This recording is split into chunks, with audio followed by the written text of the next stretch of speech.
Weaving history into fiction is a delicate balance.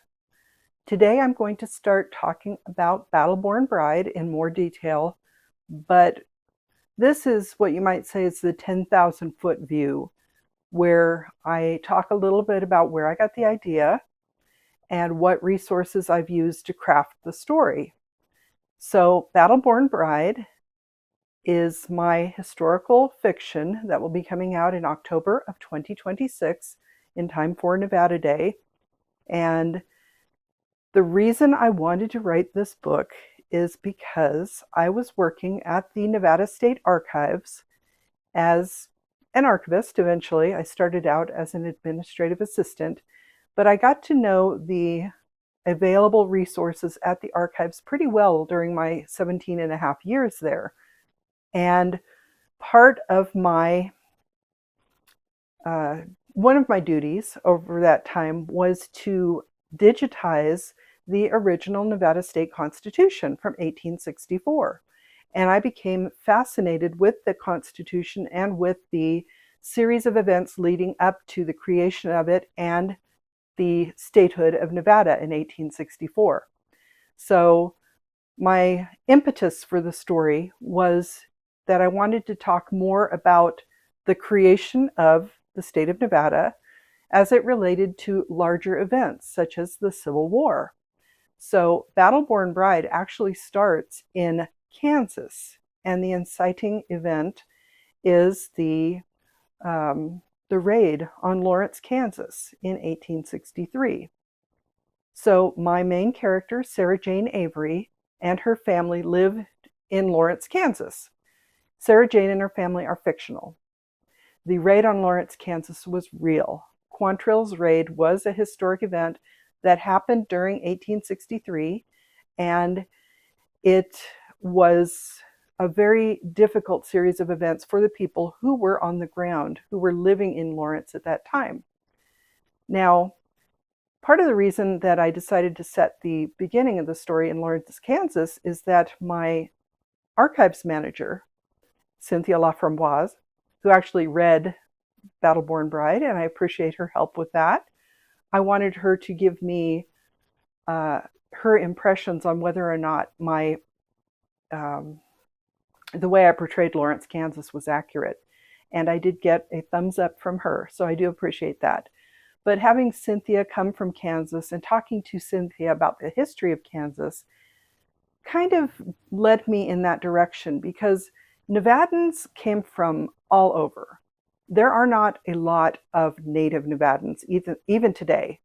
At the time, many Nevadans in the 1860s were from California, and they were the people who had gone to California during the 1849 gold rush.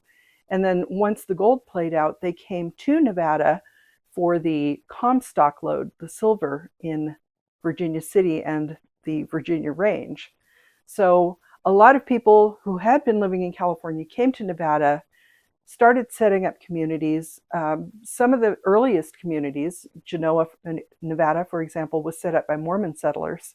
And that was when Nevada was actually part of Utah Territory. So it was Utah Territory, then it became Nevada Territory, and then it became the state of Nevada in a fairly short period of time.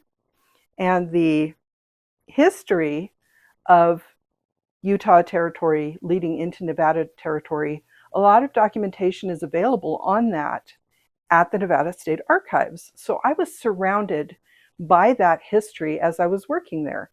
Now, my main duties toward the end of my time at the Nevada State Archives was that I was the accessioning archivist who brought records into the archives. And records are taken in by the Nevada State Archives through a records retention schedule, because Nevada State Archives is the institutional memory of Nevada state government. So the modern records, they will be interesting to future historians, but I was really more interested in the original documentation surrounding the creation of Nevada. So I got to do a lot more work with that early in my time at the Nevada State Archives, and toward the end, as I was doing the accessioning, it wasn't something that I really had to think very strongly about, because mainly I was following records retention schedules and determining which records met those retention periods and which records we should take and which records were not meant to be kept. So it was kind of a routine work at that point in my career, and it gave me a lot of time to think about other things, like all of the other information that I had ingested over my time at the state archives. So setting it in Kansas relates directly to working with someone who had come from Kansas, someone who had lived in Lawrence, and someone who was very familiar with Kansas history because she worked with the records in Kansas prior to coming to Nevada.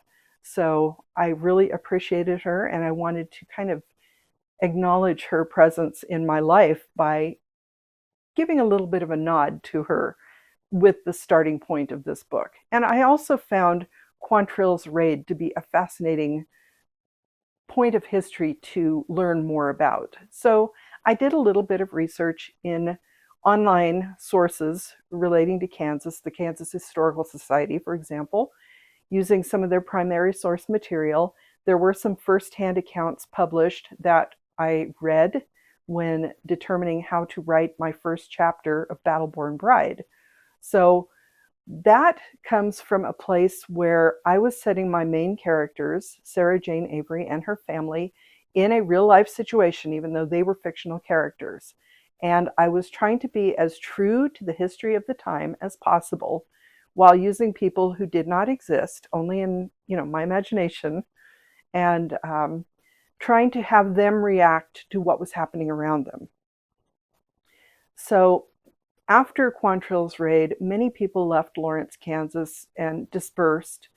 And considering I did mention that a lot of people in Nevada Territory at that time had come from California, what happened was that I decided that Sarah Jane's aunt, her mother's sister, had actually settled in Carson City after coming back from California, where they had settled in 1849. So in 1863, Sarah Jane's aunt and uncle are running a boarding house in Carson City. Now, her aunt and uncle are also fictional characters, but they are relating to some well-known historic figures of the local area, and one who is recognized internationally at this point, Mark Twain.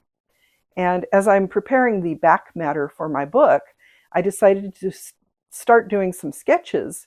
And the one I decided to start with was Mark Twain. So this morning I sat down with my mechanical pencil and roughed out this sketch of a young Mark Twain.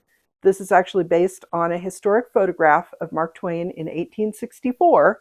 So it would be appropriate to the time period of my book. And Mark Twain will be mentioned pretty prominently throughout the course of the book. He does play a major role, even though he's not really a major character. It's more how Sarah Jane relates to Mark Twain and what he is doing in the area.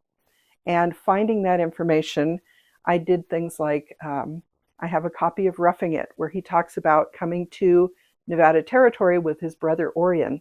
Orion Clemens was the Territorial Secretary of Nevada, and he was here from, I believe it was 1861 to 1865-ish, because once Nevada became a state, he did run for Secretary of State, did not win, and then he decided to go back to the Midwest with his wife Molly. They also lost their daughter Jenny Clemens here, their only child. She is buried in Carson City at Lone Mountain Cemetery. So I have that historical knowledge to draw from. That information is included in Battleborn Bride, and I can actually go to the local cemetery and see the grave of Jenny Clemens, which I will probably do in a future video when I talk more about the Clemens family in Carson City. But I'm also looking at the history of the time period as well as the more detailed history of the local area. So some of the resources I used were a book that was, I purchased this through Writer's Digest, and it gives a brief overview of different items that were in use in the 1800s.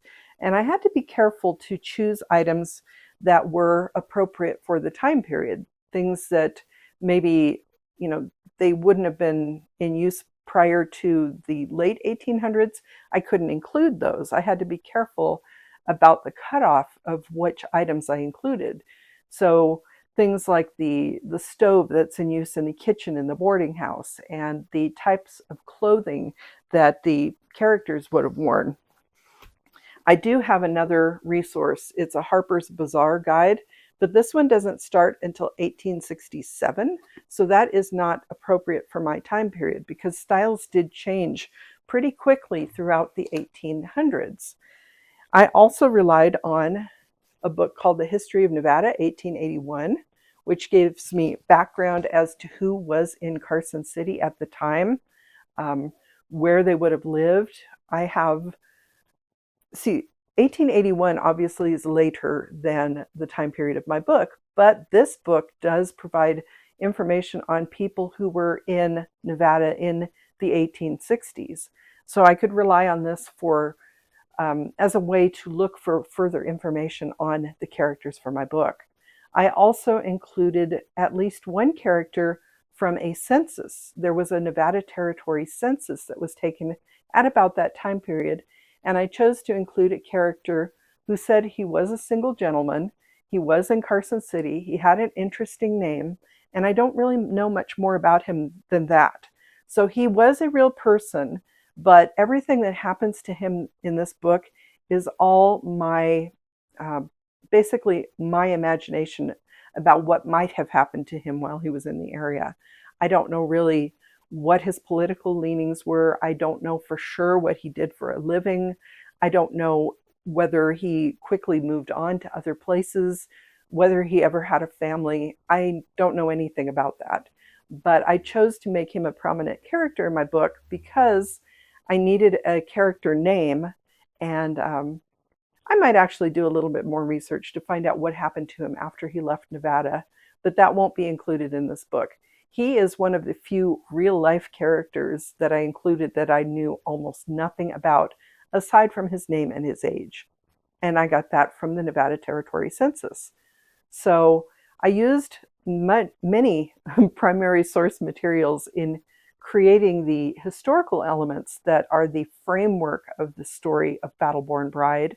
And then my fictional characters were interspersed into that framework because I wanted to see what it would be like to take a person that I just completely made up and have them respond to the events happening in the world around them.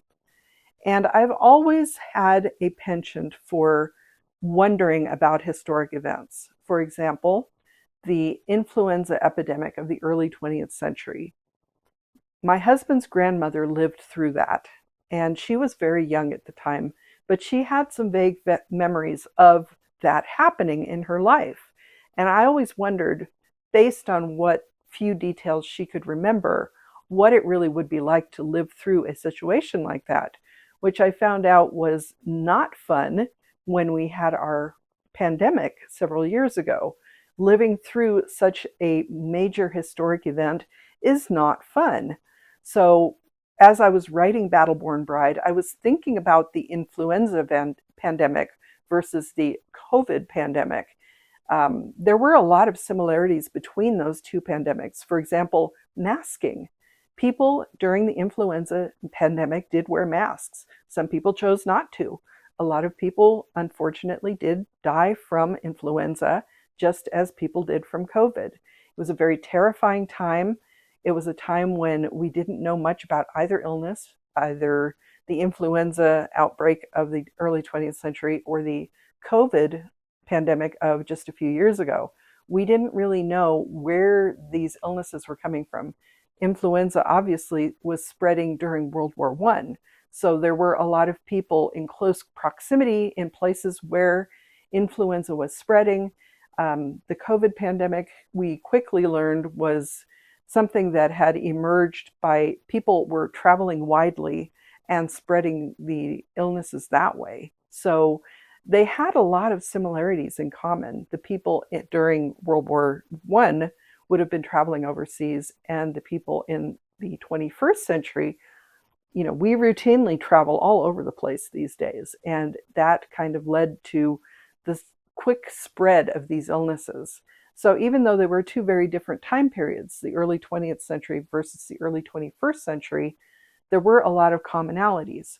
So I could go back while writing Battleborn Bride and think about my characters and how they would have reacted to certain situations based on the fact that I had gone through a major historic event of my own after having wondered for much of my life what it would have been like to live through that. So my perceptions of some things do factor into this book and how people may have responded to the historic events happening around them. Obviously, the book takes place during the Civil War, so there are mentions of battles and there are mentions of losing family members in battles. I had direct members of my family, not my immediate family, my cousins actually, were involved in Vietnam. So I know what it's like to lose a loved one in a battle. And I was very young at the time. Sarah Jane is much older when she starts losing her family members to battle. But I have very distinct memories of how I felt about that. And some of that factors into Sarah Jane's responses. So a lot of the historic events that play out as the framework of this book can be replicated in my own life. Like, I didn't directly experience the Civil War, honestly. I mean, none of us did at this point. The last surviving member, what was it? The last widow of a Civil War veteran, I think, passed away at the end of the 20th century, maybe the very early 21st century, because the veteran had married a very young woman. So there were people who were directly related to the Civil War still alive within the latter part of the 20th century when I was growing up. And every once in a while, we would learn a little bit about them, and they would talk about their recollections of what happened at that time. A couple of years ago, JT and I visited Gettysburg, and Gettysburg was a pivotal moment in Civil War history. And JT was considering writing a book about that. I don't know if he's still planning to do that, but visiting Gettysburg was a very humbling experience because being on an actual battlefield, that was a first for me. And to see that the battlefield was contained within a community and that the battles would have been raging around people's houses. And it just got me thinking about people being involved in these battles unwittingly, unknowingly. For example, Sarah Jane's family in Lawrence, Kansas, and Quantrill's raid. That isn't really considered a battle of the Civil War, but it is directly related to the Civil War. And it was a lot of Southern sympathizers. There was tension between Kansas and Missouri because there were a lot of Northern sympathizers in Kansas and Southern sympathizers in Missouri. So that's where a lot of those tensions came from. The same kinds of things were happening in Nevada. As remote as the territory was from the East and from all the battles raging during the Civil War, people were still getting news about what was happening because it was a huge deal, obviously, as any major conflict would be. So they would have been getting their news not as we do today. Basically, as soon as an event happens, we're getting the news before the event is really played out.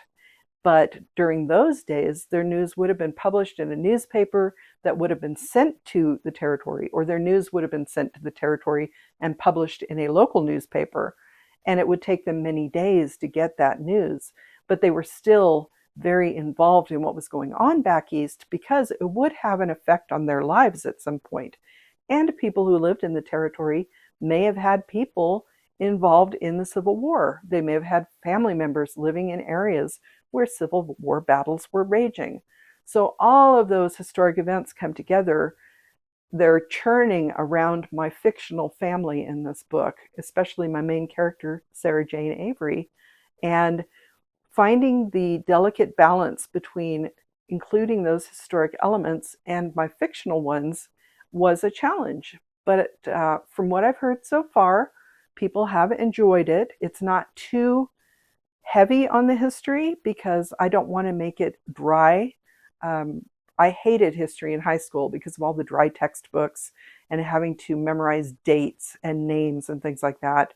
I was always more interested in the human elements involved in history. And we didn't really get that much as we were learning it. I became much more of a history nerd in college. I took as many history classes as I could, and I am fascinated by American history in specific.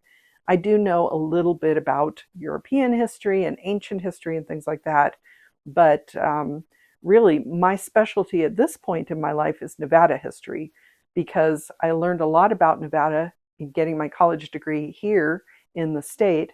I have lived in Nevada's capital for more than 3 decades now, so I have a lot of experience with state government, the state legislature, the executive branch, and things like that. I've taken classes on lobbying, and I worked at the state archives where we did have a lot of state government records.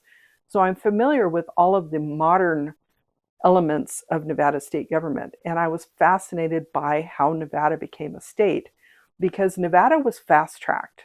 Nevada really didn't have enough of a population to become a state. And most states, it took them many years and multiple efforts to become a state. Nevada had 2 constitutional conventions. The first one failed. Part of the reason for that was that it wasn't really officially approved by Congress. So even though the residents of Nevada territory were trying to create a state and create a state constitution, the federal government wasn't quite on board yet. By the time the second constitutional convention came around, the federal government, Lincoln and his cabinet had decided that they wanted Nevada as a state. They were hoping Nevada would help balance out for the coming election because Lincoln was up for re-election in 1864 and things were tense on the Civil War front. So there are a lot of reasons why Nevada became a state. Some people say it was for the silver and that the silver was helping to fund the Civil War. Some people say that it was for votes for President Lincoln. To make it a free state versus a slave state so that there would be more of a balance in that way. And there really were a variety of factors that came into play to make Nevada a potential state. And Nevada did become a state just before the election of 1864.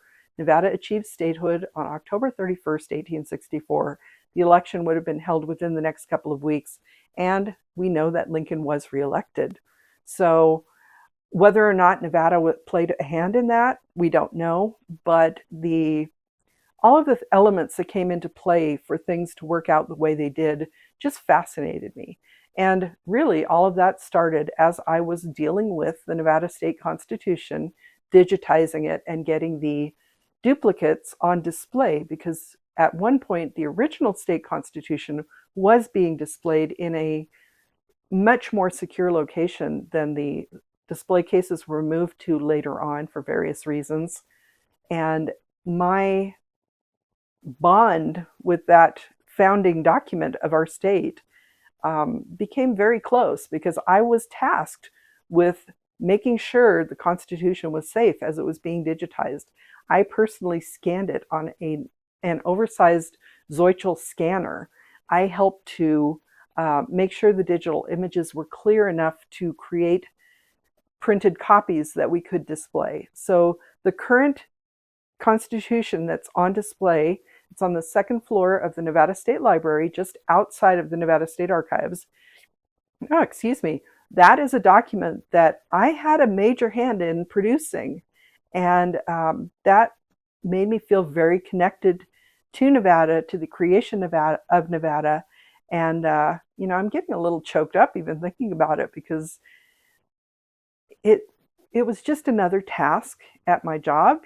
I think that a lot of historic people in the past, people who were creating that Constitution, for example, the people who signed that Constitution, they were doing their job at the time. They may not have realized how historic it would become. At that point, they didn't even know if it would be approved by first the voters and then by the federal government so that Nevada would become a state. So being involved in maintaining the history of that has become very important to me. And that's why I decided to write Battleborn Bride. This is probably the 5th or 6th book I've written. I currently have 3 published. A couple I did have published previously that are no longer easily available, you might say. But I'm hoping that Battleborn Bride really resonates with people. I wanted to make sure it wasn't too dense on the history side, but I wanted to provide enough history for people to understand what was happening as Nevada transitioned from a territory to a state, as people were creating the Constitution that I personally got to work with, the actual document from 1864. I mean, that in itself was huge to me. So I feel a very strong emotional tie to this book, and I hope people will read it and enjoy it and talk about it. I am creating some book club questions to go in the back of the book. I plan to create questions that can be used in the classroom, because those will be distinctly different from the ones that book clubs would want to talk about. I'm planning to create a timeline of events that are included in Battleborn Bride. Like I said, I'm doing some sketches of historic characters that I will probably include in the book. I'm actually rather proud of this one. So Mark Twain there, like I said, he's going to play a major role in the events of Battleborn Bride. He was in the area at the time. Carson City and Virginia City are actually where Sam Clemens became Mark Twain. He left the area soon afterward for reasons that are mentioned in Battleborn Bride. So if you're interested in Mark Twain, you can learn more about him reading things like Roughing It, but you can also read Battleborn Bride and learn about how maybe people would have responded to some of his shenanigans, because he was an interesting character. And I mentioned other people like his brother, Orion Clemens, who was the territorial secretary. I mentioned Hannah Clapp, who was a teacher. She was a prominent figure in early Carson City history. She taught at Sierra Seminary for many years and then became a teacher, a professor at the University of Nevada in Reno. So I did include a lot of real historic characters, tried to make them as accurate as possible using primary source documents. And then I threw in my own fictional characters to create a world that hopefully people will be able to relate to more easily. So I do hope you will follow along. This is going to be my first video of my Battleborn Bride playlist, and this is really my first marketing effort for this book. I'm going to be talking more about completing the book, getting it formatted and uploaded. My cover design is currently in progress with my designer, and I'm looking forward to seeing the initial images of that. As soon as I have a finalized cover, I will be revealing it on this playlist. I will continue to talk about Battleborn Bride and how it came about, but I do hope you enjoyed this initial 10,000 foot view of the creation of Battleborn Bride. I also have my fast drafting my work in progress playlist from earlier this year, where I was working on Battleborn Bride. So the next few weeks, about the next 3 months really, are going to be prominently about Battleborn Bride. So you will be learning more about Nevada history, about the characters in the book, both fictional and real, and the time period that it covers. So I hope you will follow along. If you are a history nerd like me, you may really enjoy this series. I do plan to do some videos, like I said, on the Clemens family, for example. The Orion Clemens house is still standing in Carson City. It looks much different than it did in the day, but I can take you over there, show you that. I can take you to Lone Mountain Cemetery to show you the grave of Jenny Clemens. I can show you the location where the Constitutional Convention would have been held, talk about characters like Abram Curry, who was actually one of the founders of Carson City, and his prominent ties to early Nevada government. There's so much to discuss, and as you can tell, I'm a little bit excited about it. So I do hope you will follow along. If you found this video, I hope you will subscribe to the channel. Definitely, ring that notification bell. and come back for more information about Battleborn Bride. I probably will not be posting these videos every day, but I will be posting a lot of them throughout the course of the coming weeks. So thank you for joining me today. In case you're new here, I'm Cassidy Carson. That is my pen name, excuse me. Cassidy Carson is the pen name of real life Liz Moore, who worked at the Nevada State Archives and retired as senior archivist. I am now a full-time writer with my husband, J.T. Hume. We co-founded Two More Books, LLC, and we have 21 titles currently available.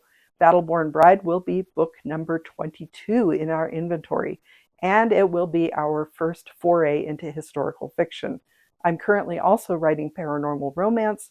I have the Restless Spirit series in progress. It is currently 2 books. Passion Restored is the first book. Haunt Season is the second, which I released just last month. And I have 4 more books planned in that series. Hopefully, I will be writing more historical fiction books in the future as well, because I've really enjoyed this process. So if you're new here, that's a little bit about me, what I'm doing. And I hope you'll stick around to learn more about me and my books and my husband and our lives as writers.